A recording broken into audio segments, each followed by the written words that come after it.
everyone. This is Prema Rana and I welcome you in my channel Learn Pro. So student, this is the very first class in my channel and the class is for social science for class 10th. In this class we will discuss the syllabus of social science. अब आप 10th class में आ गए हैं. आप लोग बचपन से सुनते आ रहे होंगे 10th बोर्ड होता है, 12th बोर्ड होता है. तो आप लोगों में बहुत सारे बच्चे ऐसे होंगे, कुछ तो ऐसे होंगे जो नर्वस होंगे और कुछ बच्चे ऐसे होंगे जो बहुत एक्साइटेड होंगे कि हम बड़े हो गए और अब हम बोर्ड के एग्जाम्स देने वाले हैं. तो आप में से कितने बच्चे ऐसे हैं जो एक्साइटेड हैं और कितने बच्चे ऐसे हैं जो बहुत नर्वस हैं कि हम लोगों को बोर्ड का एग्जाम देना है. बट बेटा, first of all I will tell you there is nothing to worry about board exams. आप लोगों को बोर्ड के एग्जाम से रिलेटेड कोई भी टेंशन लेने की कोई ज़रूरत नहीं है. बोर्ड के एग्जाम भी नॉर्मल एग्जाम्स की तरह होते हैं. इसमें भी जो आप पढ़ोगे उसी से ही आएगा. अगर आप सिंसियरली और सीरियसली बहुत अच्छे से तैयारी कर रहे हैं, no need to worry. Okay, so in this class I will tell you the syllabus of social science and I will suggest you some reference book also. Okay, so be ready. And now let's start our today's class. Here we will discuss the syllabus. आप लोगों को मैं एक बात और बता दूं students, last year कुछ सिलेबस ओमिट किया गया था, कुछ सिलेबस को हटा दिया गया था. बट अकॉर्डिंग टू सीबीएसई जो न्यू गाइडलाइन आई है for 2021 and 22, there is the whole syllabus will be considered. पूरे सिलेबस को कंसिडर किया जाएगा. कोई भी सिलेबस अभी तक ओमिट नहीं हुआ है. लास्ट ईयर पैंडेमिक की वजह से क्लासेस बहुत लेट स्टार्ट हो पाई थी और फिर ऑनलाइन क्लासेस भी न्यू पैटर्न था, तो उसको समझने में बहुत ज़्यादा टाइम लग गया था. इसलिए कुछ सिलेबस को ओमिट किया गया था. इस बार अभी तक ऐसा कुछ नहीं होने वाला है. पूरा सिलेबस आएगा. So student, you have to read it very carefully. Okay, now we will discuss the syllabus. What is your course structure that you will have to follow for this session. In theory paper there will be 4 books for theory paper. आप लोग के syllabus में 4 books हैं.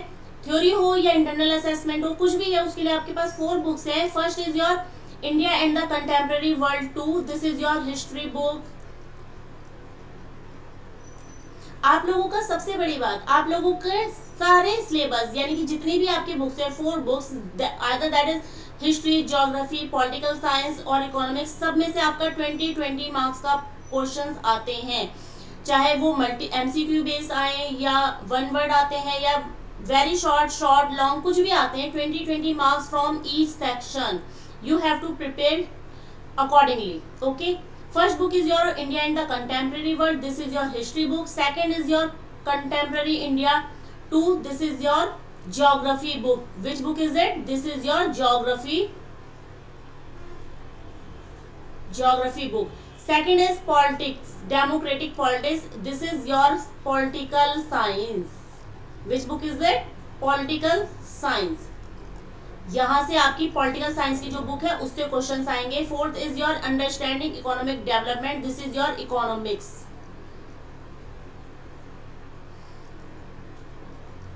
अब आपके total हो गए कितने मार्क्स? 80 मार्क्स.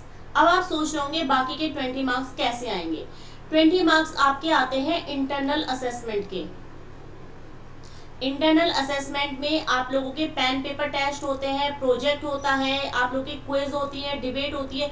जो भी आपके स्कूल में ऑर्गेनाइज कराया जाएगा उसके अकॉर्डिंग आपको 20 मार्क्स मिलेंगे. इंटरनल असेसमेंट आप लोगों के स्कूल के ऊपर स्कूल पे बेस करता है कि आप लोगों के जो पेन पेपर टेस्ट है या फिर प्रोजेक्ट है. सो बेटा, टीचर से बना के रखिए. टीचर्स से लड़ाई झगड़ा मत करिए. टीचर्स को कुछ भी उल्टा सीधा मत कहिए. टीचर्स आपकी हेल्प कर रहे हैं. आप लोग टीचर्स को ध्यान से सुनिए और अपनी क्लासेस सारी सिंसियरली लीजिए. तो आपके ये 20 मार्क्स तो आपके हाथ में. आपके प्रोजेक्ट्स वगैरह जो भी बन रहे हैं उनको सिंसियरली बनाइए. कंटेंट थोड़ा न्यू रखिए. ऐसा नहीं है कि आप किसी की कॉपी डाउन कर रहे हैं और वो आपको नंबर मिल जाएंगे. आप जितना यूनिक लिखेंगे, जितना आपका कंटेंट इजी यानी कि सबसे अलग होगा, उतने ही अच्छे आपको इसमें मार्क्स मिलेंगे. तो ये हुई बात आपकी यानी कि कोर्स स्ट्रक्चर. जो आप लोगों का थ्योरेटिकल पेपर आता है उसके बारे में मैंने बात की. 20 मार्क्स का सब में से क्वेश्चंस आते हैं, तो टोटल आपके हो जाते हैं 80 marks. Now which lessons you have to cover in history, आपको हिस्ट्री में कौन से लेसन्स पढ़ने हैं। अब हम बात करेंगे उसकी। Wait, let me select the pen first. Okay. First lesson is your the rise of nationalism in Europe. Chapter 2 is nationalism in India. First chapter अगर आप बहुत ध्यान से पढ़ रहे हैं आपको second chapter में कोई भी प्रॉब्लम नहीं होती है, दोनों चैप्टर आपस में लिंक्ड है। Third chapter is your the making of a global world. Fourth is the age of industrialization, and the last chapter is print culture and the modern world. Here you have to cover 5 chapters. You have to read 5 chapters. आपके 5 ही lesson है, 5 lesson भी अपने आप में बहुत lengthy chapters हैं। ये मत सोचिएगा कि बहुत ईजी है, लास्ट मोमेंट में हम पढ़ लेंगे।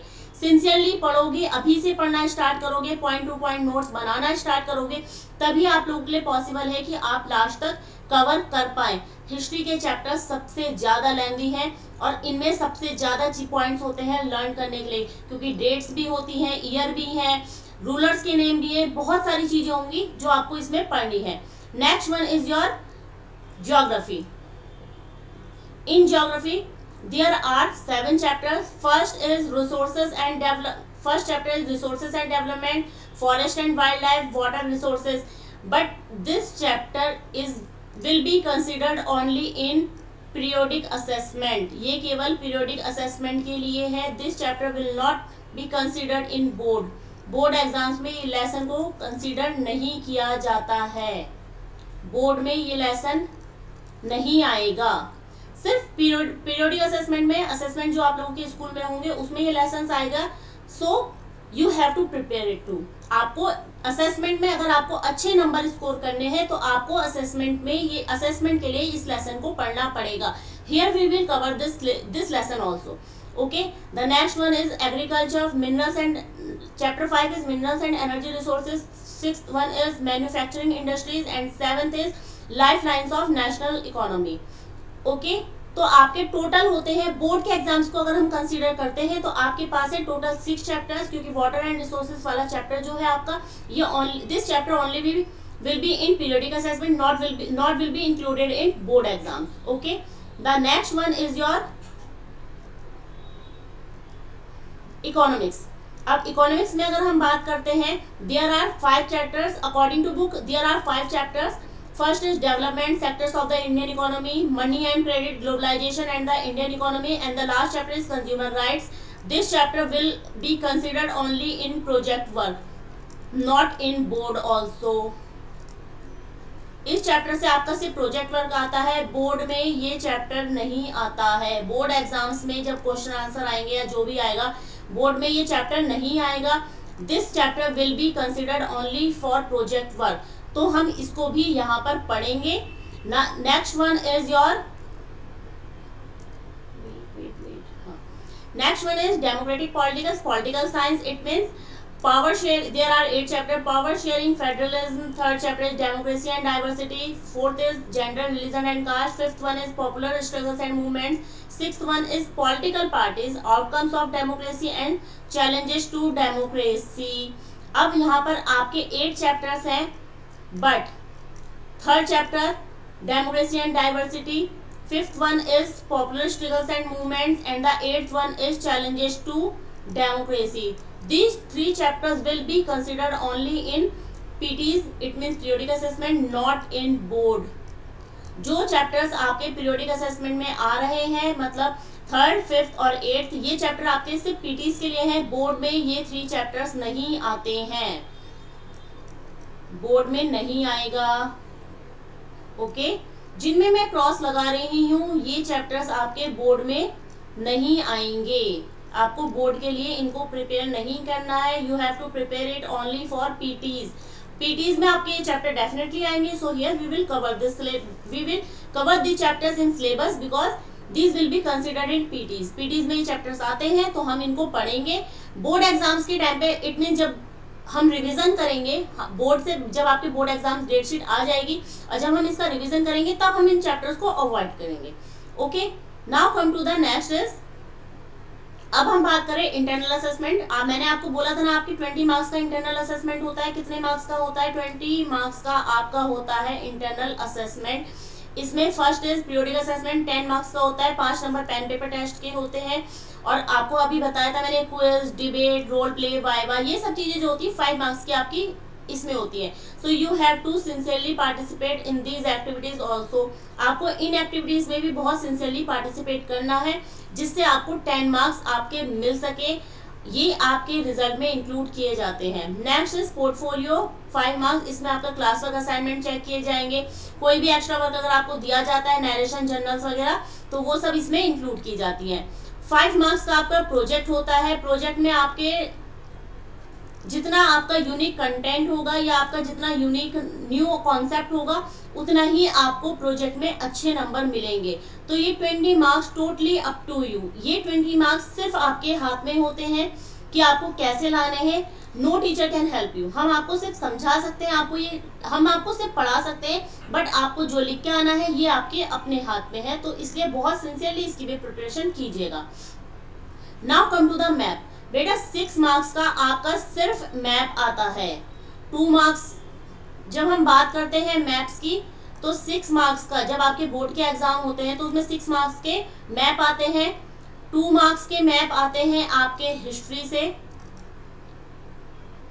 और 4 मार्क्स के मैप आते हैं आपके ज्योग्राफी से। ज्योग्राफी का मैप आएगा 4 मार्क्स का, और हिस्ट्री से आता है 2 मार्क्स का।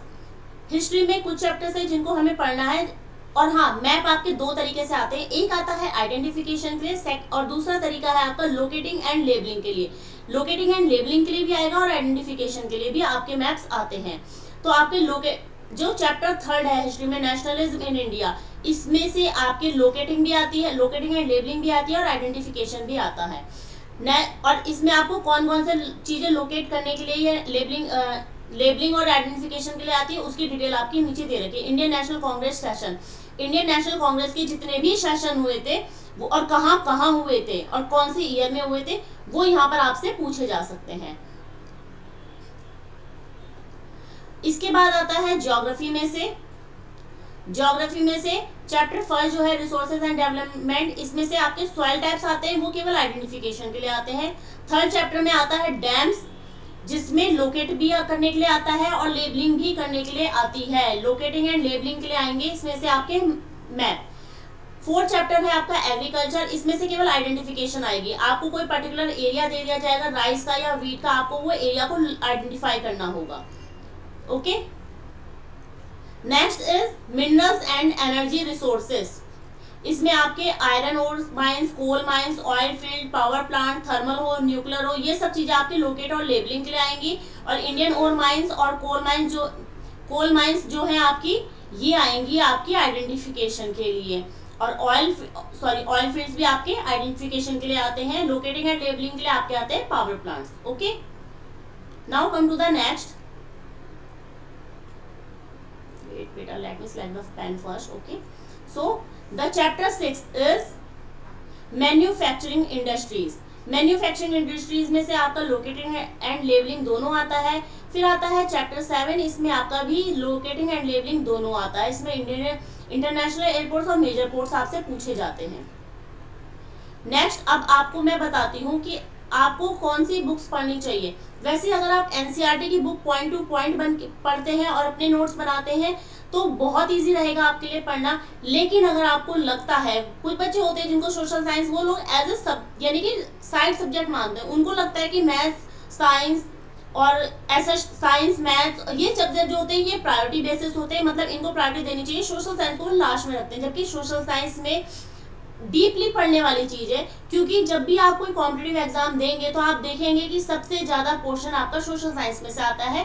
और ये चीज अगर आप अभी से पढ़ेंगे तो आपको पढ़ना इजी रहेगा। बाद में अगर आप इसको पढ़ते हैं तो आपके लिए इसको पढ़ना थोड़ा डिफिकल्ट होता है, क्योंकि आपको सारी बुक्स दोबारा से पढ़नी पड़ेंगी। अब मैं आपको बताती हूँ कि कौन सी रेफरेंस बुक सोशल, वैसे तो मैं आपको पर्सनली मेरी एडवाइस ये रहेगी, अगर आप बहुत ध्यान से एनसीईआरटी की बुक्स पढ़ते हैं, there is no need of any reference book. But लेकिन अगर आप फिर भी चाहते हैं कि अब ये तो अगर आप नोट्स अगर आपको लगता है कि आपने एनसीईआरटी बुक्स पढ़ी है लेकिन आप नोट्स नहीं बना पाए, तो लास्ट मोमेंट में क्या ये पॉसिबल है कि आप अपनी पूरी बुक उठा के दोबारा पढ़ सके? नहीं हो पाएगा। इसलिए आपको रेफरेंस बुक की जरूरत पड़ती है। तो पहली बुक मैं आपको सजेस्ट करूंगी अरिहंत की ऑल इन वन। इसमें आपके वेरी शॉर्ट क्वेश्चंस भी आएंगे, आपके शॉर्ट क्वेश्चंस भी होंगे, लॉन्ग क्वेश्चन भी होंगे, एमसीक्यू होगी, फिलअप्स होगा, मैचिंग होंगी। ये सब चीजें आपकी पेपर पैटर्न, जैसे आपका पेपर आता है ना उस तरीके के फॉर्मेट में होगी। आपको अलग से क्वेश्चंस बनाने की कोई जरूरत नहीं होगी। इसमें आपको हर चैप्टर से बहुत सारे क्वेश्चंस दिए होंगे। तो ये तो बात कर रही ऑल इन वन की। इसमें आपको माइंड मैप कह लीजिए या फ्लो चार्ट कह लीजिए, वो भी दिए हैं। लेकिन अगर मैं आपको बात करूं कि आपको फ्लो चार्ट बनाना है या आपको माइंड मैप्स ही प्रिपेयर करने हैं, तो उसके लिए मैं आपको फिर एक बुक और सजेस्ट करूंगी, दैट इज एग्जाम आइडिया। बहुत अच्छी बुक है। इसमें जो लेसन आपका दिया है उसका पूरा सार कह लो या आपको उसकी पूरी डिटेल स्टडी एक फ्लो चार्ट में मिल जाएगी। बेस्ट फ्लो चार्ट होते हैं एग्जाम आइडिया के। अगर आप खुद से बना सकते हो तो वेल एंड गुड है, अदरवाइज इसके फ्लो चार्ट का कोई, कहते हैं ना कि कोई भी तोड़ नहीं है। बहुत बेहतरीन फ्लो चार्ट होते हैं एग्जाम आइडिया के। इसमें आपको प्रोजेक्ट वर्क मिलेंगे, map question, pen paper test, multiple assessment, model test papers, multiple choice, answer to NCERT question. NCERT question जो आपकी बुक में है उसके आंसर भी इसमें इंक्लूड है। और सबसे बेस्ट, अगर आप इन दोनों बुक को ही, मैं अगर पर्सनली आपको एडवाइस दूं और आप पढ़ने में अगर आप थोड़ा सा ध्यान एनसीईआरटी पे देते हैं, आपको इन दोनों ही बुक्स की जरूरत नहीं है। अगर आपने अपने नोट्स बनाए हैं, आपको इन दोनों ही बुक की जरूरत नहीं है। आपको सिर्फ और सिर्फ मैं सजेस्ट करूंगी फिर कि आप पढ़िए ओसवाल के प्रैक्टिस सेट्स। इसमें ये सॉल्व प्रैक्टिस सेट्स भी आते हैं, अनसॉल्व भी आते हैं। सॉल्व प्रैक्टिस सेट्स हैं ये। इसमें आपको जितने भी प्रीवियस ईयर क्वेश्चन पेपर, इसको कहते हैं हम प्रीवियस ईयर क्वेश्चन पेपर। अगर आप previous year question paper Oswal की बुक नहीं खरीदना चाहते हैं तो आप previous year question paper net से भी डाउनलोड कर सकते हैं। ये नेट पे भी अवेलेबल होते हैं। आपको गूगल पे जाके सिर्फ सर्च करना है previous year question papers of SST. और मैं आपको बहुत सारी ईयर्स के पेपर सजेस्ट नहीं करूंगी। कुछ कहते हैं 3 साल के पढ़ो, कुछ कहते हैं 5 साल के, 7 साल के, 10 साल के। बेटा 10 ईयर्स के प्रीवियस ईयर पेपर पढ़ने की कोई जरूरत नहीं है, क्योंकि पैटर्न चेंज होता रहता है। अगर आपके पास टाइम हो या ना हो, I will suggest you at least 5 years के प्रीवियस ईयर क्वेश्चन पेपर जरूर पढ़िए। इनको सॉल्व करिए। आपको पेपर का फॉर्मेट पता चलेगा, क्वेश्चन किस टाइप से आ सकते हैं, आपको उस चीज की नॉलेज मिलेगी। और मैप के लिए, अगर आपको मैप की प्रैक्टिस करनी है, कम से कम 30 मैप्स लेकर रखिए, फिजिकल एंड पॉलिटिकल दोनों के। इंडिया के फिजिकल और पॉलिटिकल दोनों मैप लेकर चलिए। ब्लैंक मैप, ऐसा नहीं है कि बुक ले रहे हो, पॉलिटिकल मैप लीजिए, इनमें प्रैक्टिस करिए। Practice makes a man perfect. You have to for practice आपको 30 मैप लेकर चलने हैं, क्योंकि बेटा 6 मार्क्स के क्वेश्चन आपका मैप का आता है बहुत इजीली। कोई टीचर आपके नंबर नहीं काट सकते। अगर आपने सही जगह पर कोई भी चीज आप सही जगह पर लोकेट कर रहे हैं या लेबल कर रहे हैं, कोई भी टीचर आपका नंबर नहीं काट सकता। 6 मार्क्स आपके बहुत इजीली आ जाएंगे। आपको सिर्फ और सिर्फ क्या करना है, मार्केट में इजीली अवेलेबल है, आपको ये पेपर लेने हैं। आप फोटोशूट करा लीजिए आगे पीछे लेकर। अगर आप मैप खरीद रहे हैं, 1 रुपए का आता है वैसे, not more than that. 1 rupees का एक मैप आता है। आप इजीली 30 पूरा मैप की गड्डी ले लीजिए, 30 मैप ले लीजिए फिजिकल और पॉलिटिकल के, और उसमें प्रैक्टिस करिए। आपके मार्क्स कहीं नहीं जाएंगे, बहुत इजीली आप ये मार्क्स ले सकते हैं। तो ये तो हुई बात आपकी सिलेबस की। और फ्रॉम द नेक्स्ट क्लास आपकी बहुत ही जल्द मैं आपके एसएसटी की लेकर आऊंगी, जिसमें आपके नोट्स में आपके बनवाती चलूंगी। पीडीएफ भी आपको कोशिश करूंगी कि मैं पीडीएफ भी अवेलेबल करवा पाऊँ। तो आपको पीडीएफ नोट्स भी, लेकिन हाँ, जो भी पीडीएफ आपको मिल रही है या आपको बुक ले रहे हो, आप अपने हैंड रिटन नोट्स जरूर बनाइए, क्योंकि हैंड रिटन जब हम कोई चीज लिखते हैं तो हमें वो ज्यादा अच्छे से याद होती है। So you have to prepare your hand written notes also. And students, if you like the video, do like and subscribe the channel and don't forget to press the bell icon button. और बेटा आप अपने friends के साथ ये video share करिए, जिससे उन्हें भी स्टडी में हेल्प मिल सके। आप चाहते हो ना आपके साथ साथ आपके फ्रेंड्स के नंबर भी अच्छे आए, तो अपने फ्रेंड्स के साथ ये वीडियो जरूर शेयर करिए। आप लोगों को सबको एसएसटी और इंग्लिश में बहुत हेल्प मिलेगी. And if you have any doubt और query you can ask me in the comment section. So students, thank you and stay healthy at your home.